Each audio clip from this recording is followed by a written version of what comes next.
إن الحمد لله نحمده ونستعينه ونستغفره ونعوذ بالله من شرور أنفسنا ومن سيئات أعمالنا من يهده الله فلا مضل له ومن يضلل فلا هادي له وأشهد أن لا إله إلا الله وحده لا شريك له وأشهد أن محمدا عبده ورسوله يا أيها الذين آمنوا اتقوا الله حق تقاته ولا تموتن إلا وأنتم مسلمون يا أيها الناس اتقوا ربكم الذي خلقكم من نفس واحدة وخلق منها زوجها وبث منهما رجالا كثيرا ونساء واتقوا الله الذي تساءلون به والأرحام إن الله كان عليكم رقيبا يا أيها الذين آمنوا اتقوا الله وقولوا قولا سديدا يصلح لكم أعمالكم ويغفر لكم ذنوبكم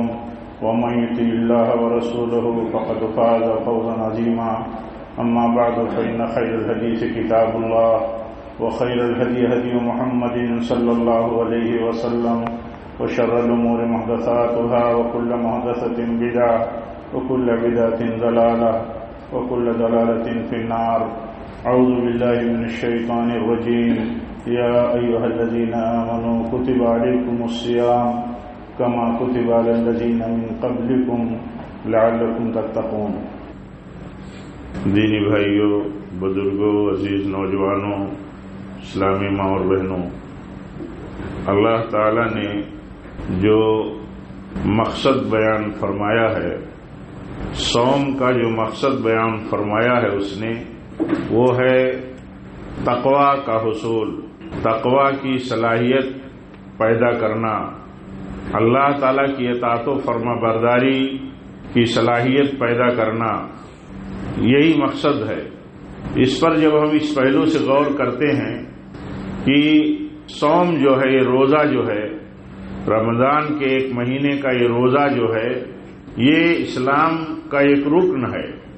اسلام کی 5 بنیادیں ہیں، ان میں ایک بنیاد یا 5 پلر ہیں، ان میں ایک پلر جو ہے یہ رمضان کے مہینے کا روزہ ہے. اسلام آپ جانتے ہیں، اسلام فرما برداری کا نام ہے، سرنڈر کرنے کا نام ہے. اللہ کے حکم کے آگے اپنے آپ کو سرنڈر کر دینا اور اپنے آپ کو اس کا فرما بردار بنا لینا. جب یہ بنیادیں مضبوط ہوتی ہیں تو بندے کو اور دوسرے احکام اور دوسرے مسائل اور ہدایتوں پر عمل کرنا آسان ہو جاتا ہے.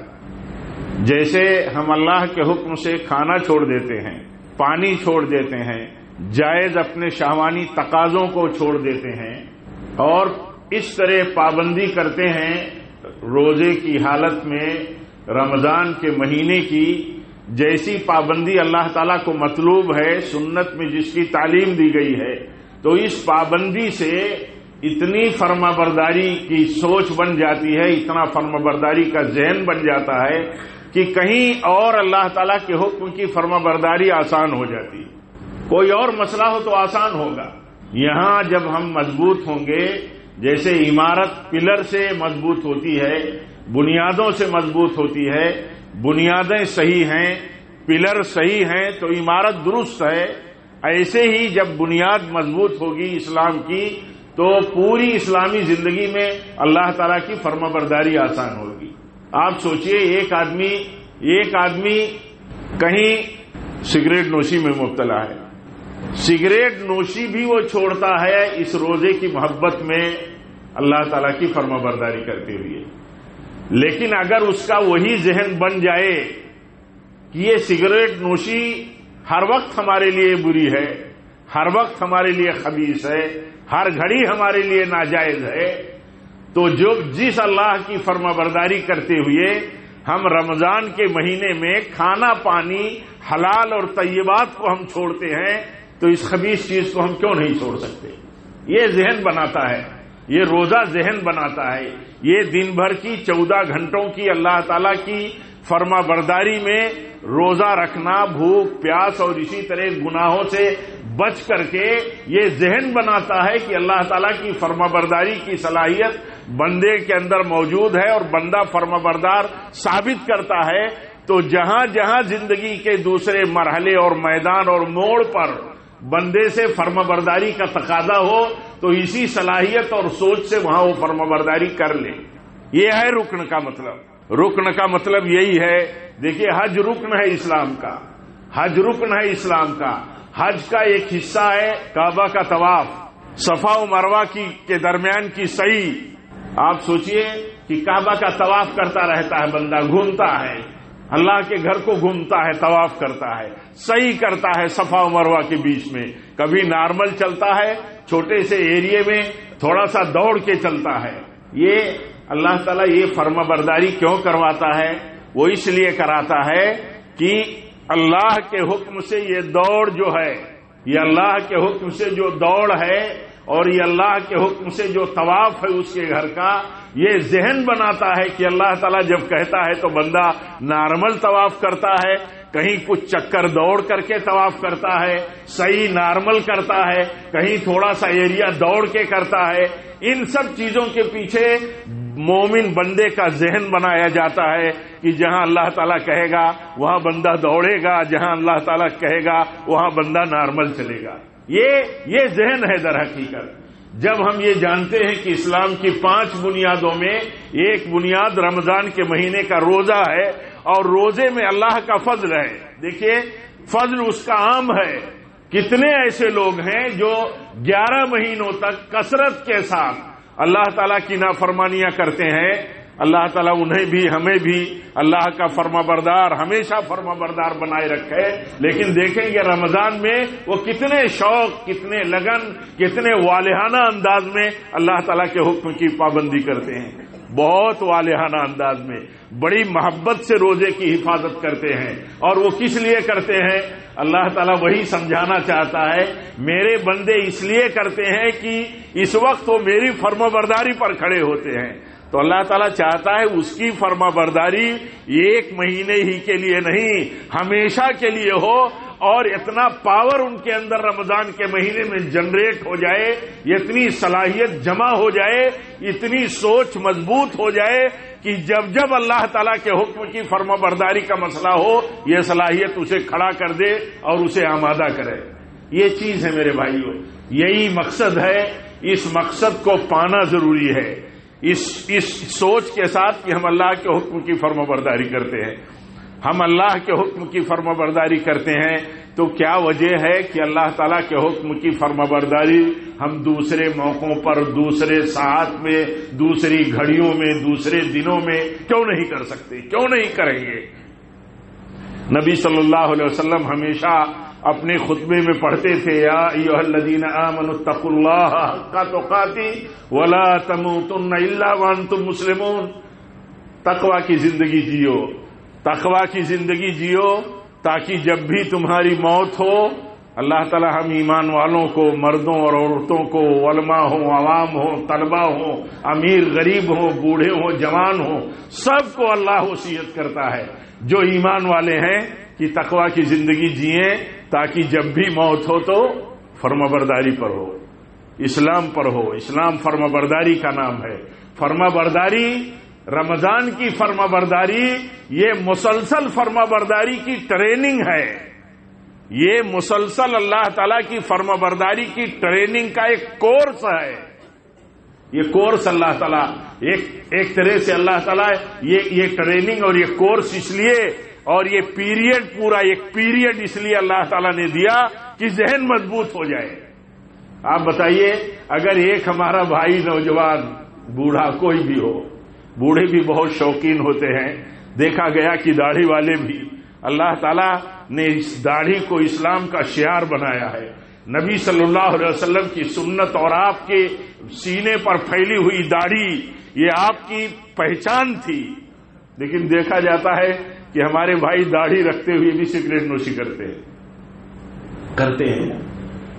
اگر وہ یہ سوچیں کہ یہ اللہ کی نافرمانی کا عمل ہے, اللہ تعالیٰ نے خبیث چیزوں کو حرام قرار دیا ہے, حرام ہے اور بالاتفاق خبیث ہے.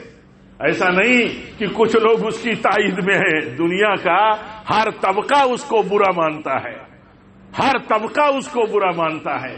ایک مومن کا اگر دل، ایک ہمارے نوجوان عزیز کا، ہمارے بزرگ بھائی کا اگر دل ایسا اس رمضان کی تربیت سے بن جائے کہ ہم اس رب کو خوش کرنے کے لیے اور اس کی فرما برداری میں روزے کی حالت میں ہم نے کبھی ایک کش نہیں لیا، ایک پھونک نہیں ہم نے لیا، اور اللہ تعالیٰ کی فرما برداری میں ہم کیوں نہ اس سے ہمیشہ کے لیے منہ موڑ لے، اس گندی چیز سے ہمیشہ کے لیے اپنے آپ کو دور کر لے۔ یہی ذہن ہے، یہی اللہ تعالیٰ چاہتا ہے کہ یہی ذہن بندے کا بن جائے۔ نہیں بنتا ہے ذہن، نہیں بنتا ہے تو آپ بتائیے حاصل کیا ہے؟ حاصل نہیں ہے۔ اسی لیے اللہ کے نبی صلی اللہ علیہ وسلم نے فرمایا روزے کی سوچ، روزے کے پیچھے کی جو سوچ ہو وہ بہت مضبوط ہو، بہت مضبوط۔ ایسا نہیں ہے کہ روزہ ایک روایتی عمل بن جائے، ایسا نہ ہو کہ روزہ ایک روایتی عمل بن جائے، ایسا نہ ہو کہ روزہ ایک آدمی کا جسمانی طور پر کھانے پینے اور دوسرے تقاضوں سے دوری ہی کا صرف عمل بن جائے اور اس کا کوئی نفع نہ ہو۔ رات میں آدمی قیام کرتا ہے، لمبی لمبی تراویح پڑھتا ہے، رات میں قیام میں قرآن کی تلاوت کرتا ہے، قرآن سمجھتا ہے، غور کرتا ہے اس میں۔ ایسا نہ ہو کہ یہ صرف خالی محنت کا عمل رہ جائے۔ حدیث میں آتا ہے پیارے نبی صلی اللہ علیہ وسلم فرماتے ہیں کتنے لوگ ایسے ہیں جو راتوں کا قیام کرتے ہیں، ان کے حق میں یا ان کے کھاتے میں یا ان کو کیا ملتا ہے؟ جاگنے کے سوا کچھ نہیں ملتا۔ آپ فرماتے ہیں کتنے لوگ ایسے ہیں جو بھوکے رہتے ہیں، پیاسے رہتے ہیں، روزہ رہتے ہیں، لیکن ان کو بھوک اور پیاس کے سوا کچھ نہیں ملتا۔ یہ بات نبی صلی اللہ علیہ وسلم نے بیان فرمائی۔ یعنی بھوک اور پیاس برداشت کر کے، اللہ تعالیٰ کے حکم کی فرما برداری کر کے اگر سبق نہ حاصل ہو اور اگر بندے کی سوچ مضبوط نہ ہو، اس کی فرما برداری کی صلاحیت بڑھ نہ جائے، کیا حاصل ہے؟ قرآن پڑھتا ہے آدمی، قرآن پڑھتا ہے، قرآن پڑھنے کے بعد قرآن کے سمجھنے کی کوشش نہ کرے، قرآن پر عمل کرنے کی کوشش نہ کرے، قرآن پر عمل کے لیے کھڑا نہ ہو، تو آپ سمجھتے ہیں نبی صلی اللہ علیہ وسلم فرماتے ہیں قرآن یا تو قرآن والے کے لیے، قرآن پڑھنے والے کے لیے یا تو اس کے لیے حجت بن جائے گا یا تو اس کے خلاف حجت بن جائے گا۔ قرآن جو ہے یا تو اس کے حق میں کھڑا ہوگا، سپورٹ میں، یا تو اس کے اگینسٹ میں کھڑا ہوگا۔ یہ نبی صلی اللہ علیہ وسلم فرماتے ہیں۔ اور قرآن میں اللہ تعالیٰ نے بیان فرمایا یہود کی صفت، کہا یہ کیسے لوگ ہیں؟ یہ ایسے ہیں کہ تورات پر عمل کرنے کے بجائے تورات کا علم لے کر کے، تورات کی تعلیم لے کر کے، ان کی مثال ایسے ہی ہے جیسے گدھے پر کتابوں کا بوجھ لدا ہو، علم ہو لیکن علم کے مطابق عمل نہ ہو۔ تو جن کے پاس علم ہے عمل نہیں کرتے، ان کی مثال ایسے ہی ہے کہ جیسے کتابوں کا بوجھ کسی گدھے پر لاد دیا جائے تو کتاب کا بوجھ ہے، گدھا اس سے فائدہ نہیں اٹھاتا، گدھے کو کوئی فیض نہیں پہنچتا۔ ایسے ہی ہے اگر قرآن پڑھا جاتا ہے، قرآن کے حکم پر، قرآن کی ہدایت پر، قرآن کے عقیدوں پر، قرآن کے اخلاقیات پر، قرآن کے ایک عظیم انسان بنانے کی ہدایتوں پر اگر آدمی غور نہیں کرتا اور عظیم بننے کی کوشش نہیں کرتا تو قرآن اگینسٹ میں کھڑا ہو جائے گا۔ قرآن جیسے اللہ کے نبی صلی اللہ علیہ وسلم فرماتے ہیں پڑھو قرآن، پڑھو پڑھو، یہ قرآن تمہارے لیے سفارشی بن جائے گا۔ یہ سفارشی کیسے بنے گا؟ کوئی بھی علم اگر انفارمیشن کی حد تک ہے تو لا حاصل چیز ہے، بے فیض ہے، بلکہ منع کیا، پناہ مانگی نبی صلی اللہ علیہ وسلم نے۔ ہم سب دعا کرتے ہیں کہ اے اللہ اس علم سے تو ہمیں بچائے رکھ جو علم ہمارے لیے نفع نہ دے، جس علم پر ہم عمل نہ کریں۔ اور کون سا علم؟ علم آنے کے بعد نفع کب ہوتا ہے؟ جب اس کے مطابق عمل کیا جائے۔ علم ہمیں ملا ہے کہ ہمارے اخلاق بلند ہوں، ہماری زبان اخلاق مند ہو، ہمارا برتاؤ لوگوں کے ساتھ اخلاقی ہو، ہم لوگوں کے ساتھ بڑے ہیں تو ان کا ادب کریں، چھوٹے ہیں تو شفقت کریں، علماء ہیں تو ان کا حق اور مقام سمجھیں، ایک دوسرے کے ساتھ حسن سلوک اور ایک دوسرے کے ساتھ ہمدردی اور خیر خواہی کو اپنا دین سمجھیں. ہم لوگوں کے لیے نفع پہنچانے کی مہم میں رہیں، کوشش میں رہیں. جتنی کیپیسٹی ہے، جتنی استطاعت ہے، جتنے سورسز ہیں ہمارے، ان سورسز کے پیچھے ہمارا دماغ کیا چلتا ہو، لوگوں کے ہم کام آ جائیں. علم ہے تو علم کی بنیاد پر، دولت ہے تو دولت کی بنیاد پر. اثرات ہیں، چاہے وہ پولیٹیکلی ہو، سوشلی ہو، چاہے جیسی ہو. تجربات ہیں، جیسے بھی آدمی کے علم کی صلاحیتیں ہیں، کہیں بھی وہ کچھ گائیڈنس کر سکتا ہے، لوگوں کو کچھ تجربات دے سکتا ہے. کہیں نہ کہیں اس کی یہ سوچ ہو کہ اسے کام آنا چاہیے. پیارے نبی صلی اللہ علیہ وسلم فرماتے ہیں لوگوں میں سب سے بہتر وہ ہیں، سب سے بہتر لوگوں میں وہ لوگ ہیں جو لوگوں کو زیادہ سے زیادہ نفع پہنچانے والے ہیں. یہ سوچ ہماری ہو تو یہ سوچ جب بنتی ہے تو یہ بلند اخلاق کی سوچ ہوتی ہے. اخلاق بلند ہو آدمی کے، اخلاق کی بلندی یہ مطلوب ہے. نبی صلی اللہ علیہ وسلم کی ایک مجلس تھی. ایک شخص پوچھتا ہے سب سے درجے میں بڑا کون ہے، ایمان والوں میں سب سے افضل کون ہے یا رسول اللہ صلی اللہ علیہ وسلم؟ تو آپ فرماتے ہیں جس کا اخلاق بلند ہے. جس کا اخلاق بلند ہے لوگوں میں، وہ لوگوں کی سوسائٹی نیٹ ورک میں جس حلقے میں ہے ایمان والوں کے، وہی سب سے بڑا ہے. ہر شخص کو دیکھنا چاہیے کہ اس کے اخلاق میں، ہم میں ہر آدمی کو، ہر شخص کو دیکھنا چاہیے ہمارے اخلاق سے، ہمارے کیریکٹر سے، ہمارے برتاؤ سے، ہمارے ٹریٹمنٹ سے لوگ کتنا خوش ہیں، لوگوں کے میں کتنا کام آتا ہوں. کہیں چھوٹوں کی، کہیں غریبوں کی، کہیں مجبوروں کی، کہیں کسی بھی فیلڈ میں محتاجوں کی کس طرح ہم خبرگیری کر لیتے ہیں. لوگ میرے بارے میں کہتے کیا ہیں، ہم بہت کچھ پتہ لگاتے ہیں. یہ بھی ہمیں پتہ لگاتے رہنا چاہیے داخلی طور پر کہ میرے بارے میں لوگ کہتے کیا ہیں، کہ میرا اخلاق کیسا ہے. آپ صلی اللہ علیہ وسلم فرماتے ہیں قیامت کے دن سب سے برا شخص وہ ہوگا جس سے لوگ اس کی بد اخلاقی سے کنارہ کش ہوتے ہوں، بچتے ہوں. یہ برا اخلاق کا ہے، یہ برے معاملات کا ہے. یہ کچھ نہ کچھ موقع پائے گا تو برا کر دے گا، کہیں نقصان کر دے گا، کہیں عزت پر داغ لگا دے گا، کچھ بھی کہہ دے گا. زبان ہے کچھ بھی کہہ دے گا، معاملات آئیں گے تو کچھ بھی کر دے گا. یہ بلند اخلاقی کے خلاف ہے. یہ تعلیم اس لیے دی جاتی ہے کہ جب اخلاق کی کتاب ہم پڑھتے ہیں، جب اللہ تعالیٰ کی ہدایت کی کتاب ہم پڑھتے ہیں جو ہمارے لیے ہدایت کی کتاب ہے، تو ہم اس ہدایت کی کتاب کے اخلاقیات کی تعلیم کے مطابق چلتے ہیں. اور اگر ایسا نہیں ہوتا تو آپ یہ بتائیے رمضان میں تلاوت کی کثرت، قرآن سننے کا شوق، تراویح میں لمبا قیام، لمبی رکعتیں ہم کس لیے کرتے ہیں؟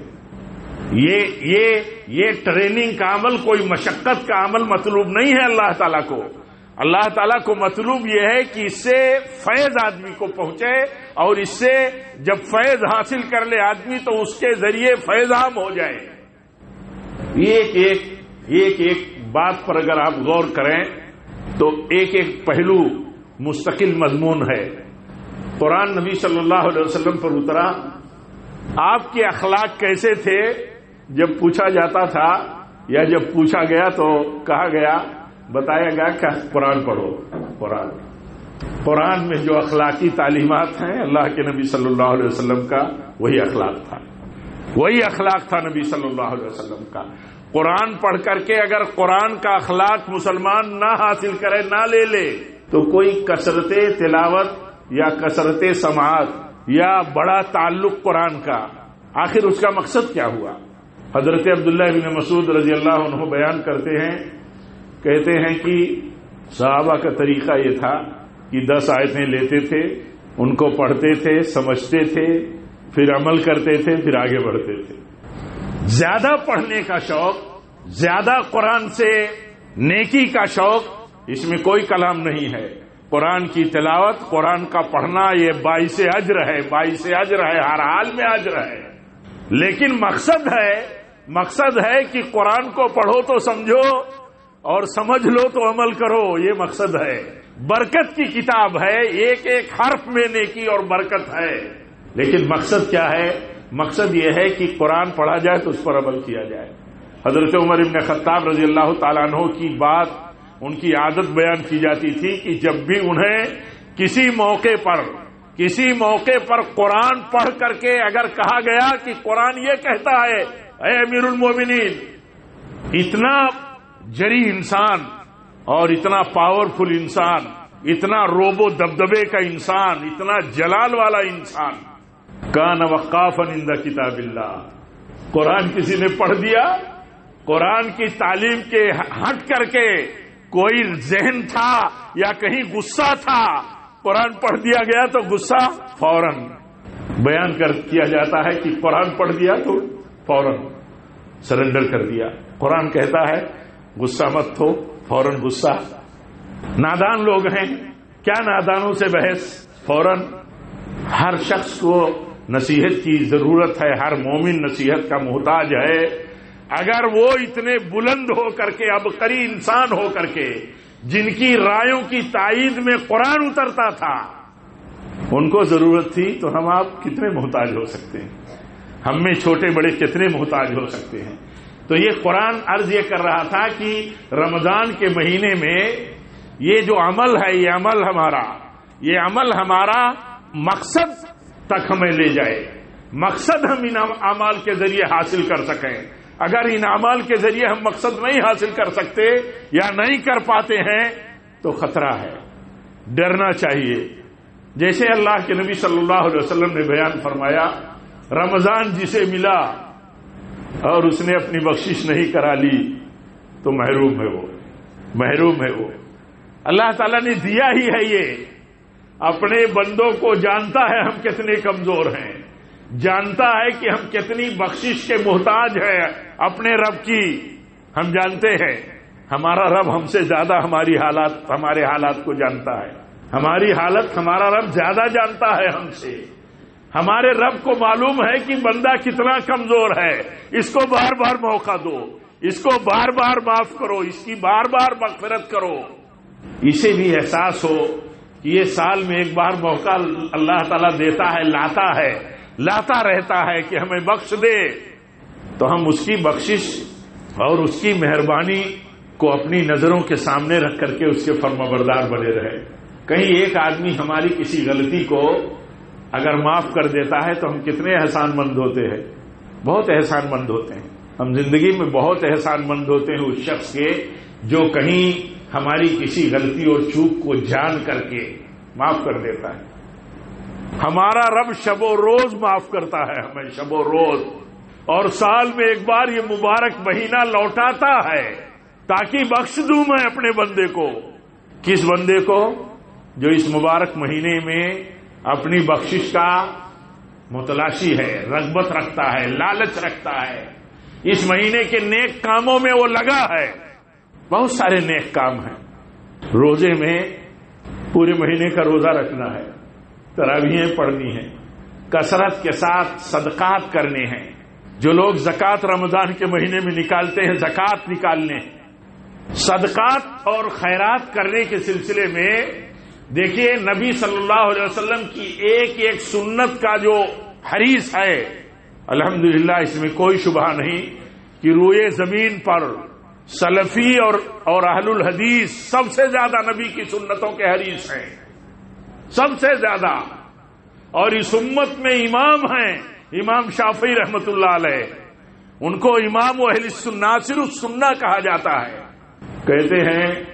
کہتے ہیں یہ بھی ہمارے نبی کی سنت ہے، ہمیں عمل کرنا چاہیے کہ آپ رمضان کے مہینے میں کثرت کے ساتھ صدقے کرتے تھے، آپ کا جود و سخا عام رہتا تھا، یہ بھی نبی کی سنت ہے۔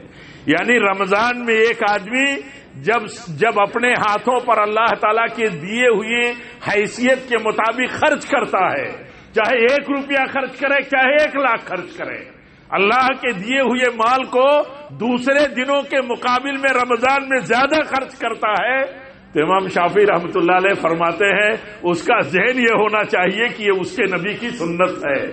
کان اجود الناس، سارے لوگوں میں سب سے بڑے سخی تھے آپ، لیکن رمضان کا جب مہینہ آ جاتا تو آپ کی سخاوت اتنی عام ہوتی جیسے ہوا چلتی ہے، ہوا کہیں بھی موقع پاتی ہے تو گھس جاتی ہے اور سیراب کرتی ہے۔ آپ صلی اللہ علیہ وسلم ایسے تھے۔ لیکن ایک نقطہ رکھنا چاہیے ذہن میں میرے بھائیوں، ہم میں ہر چھوٹے بڑے کو وہ نقطہ یہ رکھنا چاہیے ذہن میں کہ خرچ کرنا بڑوں کے لیے ہی نہیں ہے، خرچ کرنا سبوں کے لیے ہے، سبوں کے لیے، سب کے لیے۔ بڑوں کو زیادہ مال دیا، زیادہ خرچ کرنا ہے ان کو، جنہیں زیادہ دیا ان کو زیادہ خرچ کرنا ہے، ذمہ داری بھی ہے، اخلاقی فریضہ بھی ہے، شکر مندی کا تقاضا بھی ہے۔ پیارے نبی فرماتے ہیں جب آپ سے کہا جاتا ہے کہ آپ اتنی مشقت اٹھاتے ہیں اللہ کی عبادت میں، تو آپ فرماتے ہیں کیوں نہ میں مشقت سب سے زیادہ اٹھاؤں، اللہ تعالیٰ نے مجھ پر سب سے زیادہ کرم اس نے کیا ہے، سب سے زیادہ اللہ تعالیٰ نے ہمیں نوازا ہے، ہمیں معصوم بنا دیا، ہمارے سب اگلے پچھلے معاف کر دیے۔ افلا اکون عبدا شکورا، تو پھر میں سب سے زیادہ شکر گزار بندہ کیوں نہ بنوں؟ جس کو سماج میں یہ احساس ہو کہ وہ سب میں بڑا ہے، کسی بھی اعتبار میں بڑا ہے، اپنے حلقے میں بڑا ہے، اپنے نیٹ ورک میں بڑا ہے، اپنے ساتھیوں میں بڑا ہے، تو اس کے ساتھ اس کی ذمہ داری ہے کہ وہ یہ سمجھے کہ وہ شکر گزار بھی سب سے بڑا ہے، شکر گزار بھی، یہ اس کی ڈیوٹی ہے۔ جو کمزور ہے اس کا سوچنا کیا ہونا چاہیے، دیا ہے مال اس کو، جس کو زیادہ دیا ہے اللہ تعالیٰ نے اس کو بھی مال اللہ ہی نے دیا ہے، جس کو کم دیا ہے اس کو اللہ ہی نے کم دیا ہے۔ یبسط الرزق لمن یشاء ویقدر، جس کی روزی پھیلایا ہے وہ پھیلانے والا اللہ ہے، اللہ ہی ہے، جس کی روزی میں تنگی رکھی ہے، کم دی ہے، وہ بھی اللہ ہی نے کم دیا ہے، لیکن موقع سب کو دیا ہے، سب کو۔ ایک آدمی 1,00,000 روپیہ خرچ کر کے جتنی نیکی کما سکتا ہے 1 روپیہ خرچ کر کے بھی کما سکتا ہے، حدیث ہے۔ صحابہ نے جب آپ نے یہ بات بیان کی تو پوچھا 1,00,000 درہم اور 1 درہم یا رسول اللہ برابر کیسے؟ تو آپ فرماتے ہیں ایک آدمی 1,00,000 خرچ کرتا ہے، اس کو خوب دیا ہے، بہت کچھ دیا ہے اللہ تعالیٰ نے، اس میں سے خرچ کرتا ہے، اور ایک آدمی کو تھوڑا سا دیا ہے اس میں سے بھی وہ 1 درہم خرچ کر دیتا ہے۔ کسی کو اللہ تعالیٰ نے محروم دیکھے نہیں رکھا۔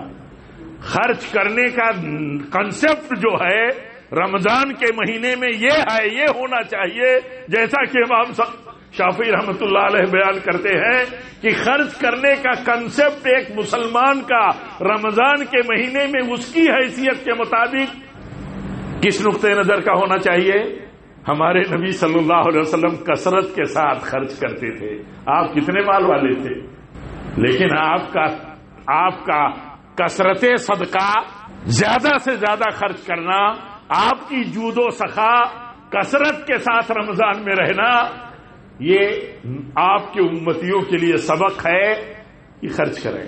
خرچ کرنے کے پیچھے دیکھیں یہ ذہن کبھی نہیں رہنا چاہیے ہمارے پاس کتنا ہے۔ حدیث میں آتا ہے اتق النار ولو بشق تمرہ، کھجور توڑ کے دو، ایک کھجور نہیں توڑ کے بھی دیتے ہو، ایک کھجور نہیں دے سکتے تو توڑ کے دے دو۔ آپ بتائیے، سب کو موقع دیا اللہ تعالیٰ نے، سب کو۔ کہیں تو ایسا ہے کہ آدمی کے پاس کچھ نہیں ہے، جذبہ اس کا ہے، جذبہ نیکی کرنے کا جذبہ۔ آپ جانتے ہیں نیکی کرنے کی نیت پر نیکی کا ثواب ملتا ہے۔ نیت ہے کر نہیں سکا، نیت ہے کر نہیں سکتا، نیت ہے تہجد میں اٹھنے کی اٹھ نہیں سکا، اللہ تعالیٰ اسے ثواب لکھ دیتا ہے۔ ایک آدمی تہجد پڑھتا ہے، ایک آدمی نیکیاں کرتا ہے، صحت کی حالت ہے اس کی، بیمار ہو گیا، اب بیماری کی حالت میں وہ ایسی نیکیاں نہیں کر سکتا، ویسے اعمال نہیں کر سکتا جیسے صحت کے حالات میں وہ کر سکتا تھا۔ حدیث میں آتا ہے، اللہ کے نبی فرماتے ہیں، اللہ تعالیٰ فرماتا ہے فرشتوں سے کہ ایسے ہی لکھو اس کے حق میں نیکیاں جو بیمار ہے، مسافر ہے، مقیم تھا تو کرتا تھا، صحت مند تھا تو کرتا تھا، اب صحت نہیں ہے، کر نہیں سکتا، لیکن نیکیاں ویسے ہی لکھو جیسے اقامت اور صحت کی حالت میں کرتا تھا۔ یہ ہے جذبے کی قدر۔ جذبہ میرے بھائیوں جیسے آج جذبہ ہے کہ رمضان ڈھال ہے، حدیث میں آتا ہے کہ روزہ ڈھال ہے۔ کیا ہے روزہ ڈھال؟ آپ خود سوچئے، ڈھال کا مطلب یہ ہے بچاؤ۔ ڈھال کہتے ہیں بچاؤ کو۔ روزہ بچاؤ کا کام کرتا ہے، کس سے؟ گناہوں سے۔ ہم روزے دار ہیں، اللہ کے فضل سے ہم میں اکثر ہمارے نوجوان عزیز، ان کا ذہن ہے ہم روزے سے ہیں، کثرت کے ساتھ نیکیاں کرتے ہیں اور خوب پورے احتیاط کے ساتھ برائیوں سے دور رہتے ہیں۔ دیکھیے روزہ بچا رہا ہے، ان کو بچا رہا ہے۔ یہی بچانے کا عمل ان کے لیے جہنم سے بھی بچانے کا عمل بن جائے گا۔ اللہ تعالی ہم سب کو جہنم سے بچائے، ہم سب کی اللہ تعالی مغفرت فرمائے۔ تو روزہ یہ بچاؤ کا کام کرتا ہے، بچاؤ کا۔ تو جیسے ہم بچاؤ کی فکر کے ساتھ اس عبادت کو ہر طرح کے شر اور نقصان سے اس کو بچانے کے لیے فکر مند رہتے ہیں، ہمارا جذبہ ہے۔ تو اب روزے دار روزے کے مہینے میں جتنی نیکیاں کر لیتا ہے، جتنا برائیوں سے بچ جاتا ہے، آپ بتائیے کہیں اور ہوتا ہے کسی وقت اور سیزن میں؟ کبھی نہیں ہوتا۔ تو اب یہ ذہن جو بنا لیتا ہے آدمی، ایک مہینہ مسلسل ایک مہینے تک یہ ذہن بنتا ہے، ذہن سازی ہوتی رہتی ہے، تو کیا ہوتا ہے؟ اس کا ذہن بن جاتا ہے اللہ تعالیٰ کی فرما برداری کا، جب سچے جذبے اور سچے لگاؤ کے ساتھ اس میں لگا ہوا ہوتا ہے۔ یہ صلاحیت اور یہ سوچ جب بندے کی بن گئی تو سمجھ لیجئے مقصد پورا ہوا۔ قرآن کہتا ہے یا ایھا الذین آمنوا کتب علیکم الصیام کما کتب علی الذین من قبلکم لعلکم تتقون، تاکہ تمہارے اندر تقوی کی، کنٹرول کی صلاحیت پیدا ہو جائے، بچنے کی صلاحیت پیدا ہو جائے، تم بچنے والے بن جاؤ گناہوں سے، حلال چیزوں سے بچ کر کے ثابت کرتے ہو اللہ کی فرما برداری۔ اللہ تعالی ہم سے حلال چیزوں سے بچ کر کے اپنی فرما برداری کا ثبوت لیتا ہے، ہم ثبوت دیتے ہیں، حلال چیزوں سے بچتے ہیں، اللہ کا حکم ہے۔ تو اللہ کا حکم جب حرام چیزوں سے بچنے کا ہے تو آپ بتائیے حرام چیزوں سے بندہ کیوں نہیں بچے؟ یہی سبق ہے پورے روزے کے ایک مہینے کے مسلسل عمل کا، صوم کا یہی سبق ہے کہ بندہ ایک مہینے تک اللہ کی حلال اور طیب چیزوں سے بچ کر کے فرما برداری ثابت کرتا ہے کہ وہ فرما بردار ہے اپنے رب کا وہ فرما بردار ہے۔ تو کیا وجہ ہے کہ حرام چیزوں سے بچ کر کے وہ اللہ کی فرما برداری ثابت نہیں کرے گا؟ اگر یہ چیز نہیں پیدا ہوئی، یہ چیز نہیں پیدا ہوتی ہے، تو اس کا معنی یہ ہوا کہ روزے ہیں وہ بھائی جو یہ مقصد نہیں رکھتے، تو روزہ ان کا بھوک اور پیاس کا ہی روزہ ہے، اصل روزہ نہیں ہے، مقصد کا روزہ نہیں ہے۔ رات میں عبادت کرتے ہیں، رات کی عبادت، رات کے میں قرآن کی تلاوت، یہ مقصد کا نہیں ہے۔ قرآن کس لیے پڑھا جاتا ہے؟ قرآن پڑھا کس لیے جاتا ہے؟ اللہ تعالیٰ فرماتا ہے کہ قرآن ہم نے اتارا ہے کہ اسے پڑھو، اس کی آیتوں میں غور کرو۔ کیا حکم ہے اللہ کا، کیا ہدایت ہے، کیا غور و فکر کی تعلیم دیتا ہے، اور ایک ایک بات پر عمل کرو، ایک ایک بات پر پوری استطاعت بھر، فاتقوا اللہ ما استطعتم، جتنا ہو سکے عمل کی، جتنی طاقت لگے اتنا عمل کرتے رہو، یہ ہے مقصد۔ قرآن پڑھنے کا اگر مقصد یہ ہے کہ ہم زیادہ پڑھ لیں، کثرت سے پڑھ لیں، تو پہلی بات تو سمجھ کے پڑھنا ضروری ہے۔ سمجھ کے نہیں پڑھ سکتا حلقے میں بیٹھے تلاوت کرے الگ سے، سمجھ نہیں سکتا حلقے میں بیٹھے قرآن کے تفاسیر اور ترجمے سے سمجھنے کی کوشش کرے، علماء کے درس سے قرآن کے حلقوں میں بیٹھے استفادہ کرے۔ قرآن اس لیے اترا ہے کہ قرآن پڑھا جائے، اسے سمجھا جائے، اس پر عمل کیا جائے، اس کے حکم کو عام کیا جائے، اس کے حکم کو نافذ کیا جائے۔ قرآن کی تعلیم اور قرآن میں بیان کیا حکم جو اللہ کا ہے اس کو نافذ کیا جائے، اس لیے تو قرآن اترا ہے۔ قرآن مجرد تلاوت یہ اللہ تعالیٰ کی رحمت ہے کہ مبارک کہا یہ ہماری کتاب ہے، مبارک ہے، برکت ہی برکت ہے، اس میں پڑھو تو بھی برکت، خالی پڑھو تو بھی برکت۔ حدیث میں آتا ہے الف لام میم، یہ 3 حرف ہیں، ایک نہیں، یہ 3 حرف کا نام ہے الف لام میم۔ یہ لفظ 3 حروف سے بنتا ہے، الف 1 حرف، لام 1 حرف، میم 1 حرف، ہر حرف پر 10 نیکی، یہ برکت ہے۔ لیکن اگر مسلمان یہ سمجھ لے کہ میں پڑھوں گا مجھے برکت اور نفع مل رہا ہے، اللہ تعالیٰ نے اسے 1 حرف کے بدلے 10 نیکی اس نے کم سے کم مقرر کی ہے، اسے سمجھنے کی کیا ضرورت ہے؟ تو یہ مقصد کے خلاف ہے، یہ مقصد کے خلاف ہے۔ اسی لیے جو لوگ قرآن پڑھتے ہیں، ہم سب پڑھتے ہیں، ہمارا یہ ذہن رہے کہ قرآن سمجھیں۔ تھوڑا پڑھنا قرآن کا زیادہ پڑھنے سے بہتر ہے اگر تھوڑا پڑھا جائے اور سمجھ کے پڑھا جائے، زیادہ پڑھنے سے بہتر ہے۔ آپ صلی اللہ علیہ وسلم سے آپ نے فرمایا، کہا کہ جس نے اتنے دنوں میں قرآن پڑھ لیا، 3 دنوں سے کم میں ختم کر دیا، تو اس نے نہیں سمجھا۔ یعنی آپ کے بتانے کا مطلب یہ تھا، آپ کے فرمانے کا کہ قرآن پڑھا جائے تو سمجھا جائے، سمجھ کے پڑھنے کے لیے قرآن ہے۔ یہ اس کی رحمت ہے، یہ اس کی ہم کمزوروں کے لیے عنایت ہے، اس کا فیض ہے رب العالمین کا کہ ہم پڑھتے ہیں وہ دیتا ہے، ہم پڑھتے ہیں وہ نیکیاں دیتا ہے۔ لیکن قرآن اس نے اتارا ہے اس لیے کہ اسے پڑھا جائے اور سمجھا جائے۔ تو عرض کرنے کا مطلب یہ ہے، گفتگو پورے خطبے کے پیچھے میرے بھائیوں اس کا مقصد یہ ہے کہ ہم رمضان کے اس عبادت اور اس تربیت کے مہینے میں اس عمل کے پیچھے ہم اپنا ذہن دیکھیں کہ ہمارا ذہن کیا ہے اور ہم حاصل کیا کر رہے ہیں، ہم حاصل کیا کر رہے ہیں۔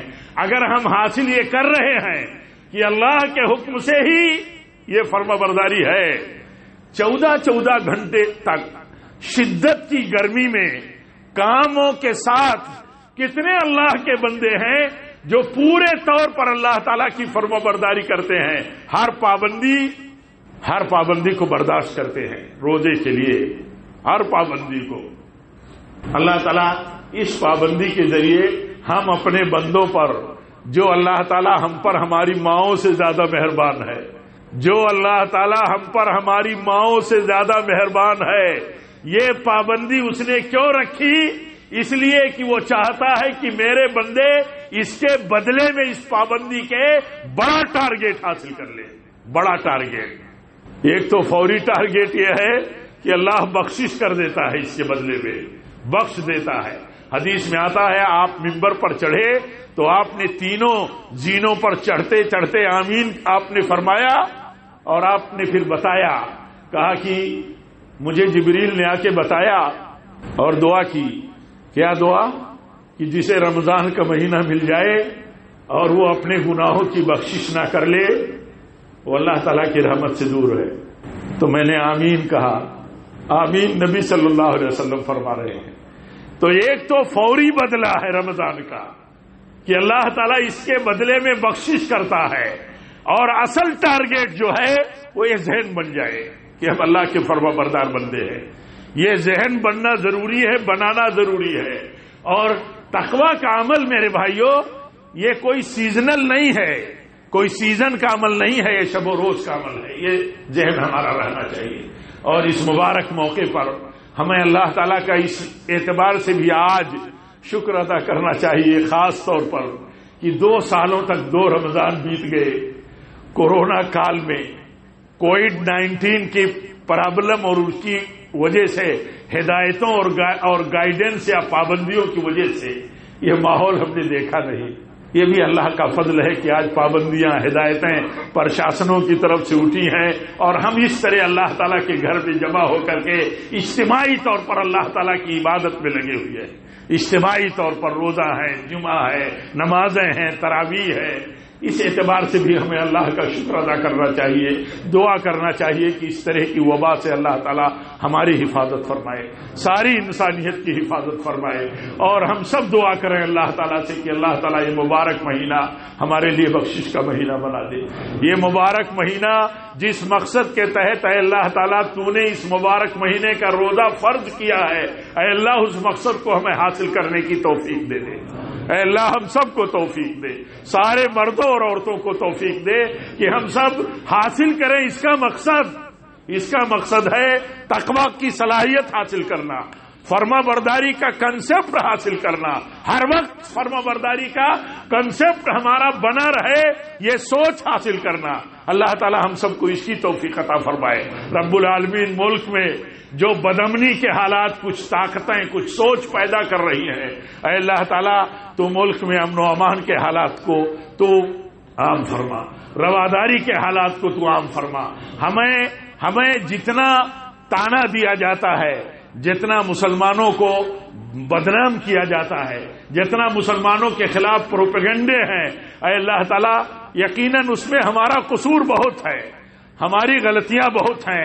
اے اللہ تعالیٰ تو ہمیں اپنی غلطیوں کی اصلاح کی توفیق عطا فرما، ہمیں اپنی غلطیوں کی اصلاح کی توفیق دے، اور ایسے حالات میں ہمیں صبر اور تقوی کی تو توفیق دے، ہم اشتعال میں نہ آئیں۔ چاہتی ہیں کچھ طاقتیں کہ مسلمان ان ایشوز کے نام پر جو ایشوز کھڑے کیے جا رہے ہیں، چاہے حجاب کا ہو، چاہے لاؤڈ اسپیکر کا ہو، چاہے اور بہت سارے ایشوز، موقع نہیں ہے، نامناسبتیں ہیں، ان ایشوز کے تحت وہ چاہتے ہیں کہ ہم مشتعل ہوں، ہم ایک ایک مسئلے کے خلاف پوری طاقت کے ساتھ روڈ پہ آ کر کے کھڑے ہوں۔ ان کا مقصد ہے تاکہ ہم ایک بڑے گروپ کو ہم سمجھا سکیں، فیور میں لا سکیں۔ میرے بھائیو، ہر طرح کی اشتعال سے اللہ تعالی ہمیں بچنے کی توفیق دے۔ ہم مظلوم ہیں، ہمارے اکثر لوگ مظلوم ہیں۔ اسلام غربت میں ہے، آج غربت میں مسلمان غربت میں ہیں۔ اتنے بڑے ملک میں 25 کروڑ کی آبادی میں مسلمان اجنبی جیسا ہے، اپنے کلچر کے ساتھ، اپنی تہذیب کے ساتھ، اپنے شعار کے ساتھ وہ جینے کے سلسلے میں تذبذب کا شکار ہے۔ ایسی صورتحال بنتی جا رہی ہے۔ اے اللہ تعالیٰ اس صورتحال کے یقیناً ہم بھی بہت ذمہ دار ہیں۔ اے اللہ تعالیٰ ہمیں اپنی ذمہ داریاں سمجھنے کی توفیق دے، اور ہم جس مظلومیت کے شکار ہیں، اے اللہ تعالیٰ ہم سب کو یہ ایمان دے، یہ یقین دے ہمارے دلوں میں کہ مظلوم کے ساتھ اللہ ہے، اللہ ہے مظلوم کے ساتھ۔ یہ بھی ہمارا کنسپٹ بہت کمزور ہے۔ ہم مظلوم ہیں اگر، تو ہم اللہ کے سامنے اپنا ہاتھ اٹھائیں، اپنی کمزوریاں دور کریں، تقوی اور صبر اختیار کریں، اللہ سے روئیں۔ اور ہمارا ایمان ہے کہ جب کافر پر مسلمان ظلم کرتا ہے تو کافر کی دعا، نان مسلم کی دعا مسلمان کے خلاف اللہ قبول کرتا ہے۔ تو ہمارا یہ ایمان مضبوط ہو۔ اے اللہ تعالیٰ تو ہماری سوچ کو مضبوط کر دے کہ اگر ہم مظلوم ہوں گے، ہمارے کمزور بے گناہ کسی بھائی کے مکان پر اگر بلڈوزر چلتا ہوگا تو اس کا یہ ایمان تو مضبوط ہو کہ وہ جب اپنے رب کو پکارے گا تو اس کی مدد اس کے لیے آئے گی۔ میرے بھائیو، یہ بہت تشنا پہلو ہے، بہت کمزور پہلو ہے مسلمان کا کہ مظلوم ہونے کے باوجود وہ اس پہلو سے نہیں سوچتا کہ مظلوم اگر کافر ہو تو اس کا بھی رب اللہ ہے، اس کی بھی سنتا ہے، چاہے شرک کرتا ہو، کفر کرتا ہو۔ تو اگر مسلمان مظلوم ہو تو اس کی اللہ کیوں نہیں سنے گا؟ اللہ تعالیٰ یہ سوچ ہماری مضبوط کر دے، ہمیں صحیح سمجھ عطا فرمائے، ہمیں ظلم سے بچائے، ہمارے اوپر جو غیر مسلم، نان مسلم کمیونٹیز کے جو حقوق ہیں اللہ تعالیٰ اسے بھی ہمیں سمجھنے کی اور ادا کرنے کی توفیق دے۔ رب العالمین ہمیں ہر طرح کی مظلومیت اور اجنبیت سے تو ہمیں بچا، ہمیں جب تک زندہ رکھ، تقوی پر رکھ، اپنے نبی کی سنت پر رکھ، اپنے نبی صلی اللہ علیہ وسلم کے مسلک پر رکھ، مسلک سنت پر، جو مسلک سنت اور حدیث ہے، جو صحابہ کا مسلک تھا، اے اللہ تعالیٰ اسی مسلک پر ہمیں رکھ جب تک ہم زندہ رہیں، دین کے ساتھ رہیں اور سنت کی طریقے پر رہیں، اور اے اللہ جب بھی ہماری موت ہو تو اسی پر ہو۔ وآخر دعوانا ان الحمدللہ رب العالمین۔ الحمدللہ رب العالمین والصلاة والسلام علی رسولہ النبی الکریم إن الله وملائكته يصلون على النبي يا أيها الذين آمنوا صلوا عليه وسلموا تسليما اللهم صل على محمد وعلى آل محمد كما صليت على إبراهيم وعلى آل إبراهيم إنك حميد مجيد اللهم بارك على محمد وعلى آل محمد كما باركت على إبراهيم وعلى آل إبراهيم إنك حميد مجيد عباد الله رحمكم الله أقول قولي هذا واستغفر الله لي ولكم ولسائر المسلمين وآخر دعوانا الحمد لله.